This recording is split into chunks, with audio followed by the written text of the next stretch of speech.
হাই everyone, এয়া দুৰ্গা পূজাত বনাই থোৱা ব্লগ কিন্তু দিয়া হোৱা নাছিল ভিডিঅ'টো, কাৰণ জুবিন দা নোহোৱা হোৱাৰ পৰা একো কৰিব মন নাযায়। যি হওক, অষ্টমীৰ দিনা মাৰ ওচৰত চাকি জ্বলাব গৈছোঁ।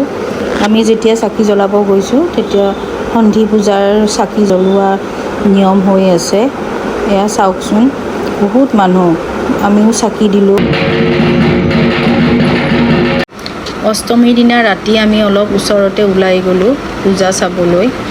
মানুহ আছে বহুত, কিন্তু আগতকৈ কম। এয়া মহাদেৱ বাবাক দেখিলোঁ আশীৰ্বাদ দি থকা, ভালেই লাগিছে। এয়া জুবিন দাক শ্ৰদ্ধাঞ্জলি দি আছে। মানুহ আগতকৈ বহুত কম, আগৰ নিচিনা মানুহ নাই। এই ভিডিঅ'টোত আপোনালোকে দুদিন তিনিদিনৰ ভিডিঅ' পাব। এয়া মেলা হৈছিল, মেলাত গৈছিলোঁ চাবলৈ।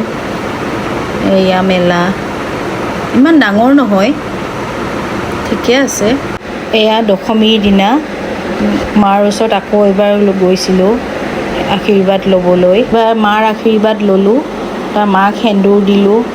আমি তাতে গোটেইখিনি মানুহে সেন্দুৰ খেলিলোঁ। এনেকৈ দশমীৰ পূজা কৰিলোঁ। অলপ পিছতে দেৱী মাক বিসৰ্জন দিব লৈ যাব।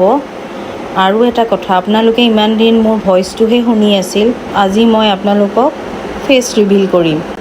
এয়াই মই। Thank U.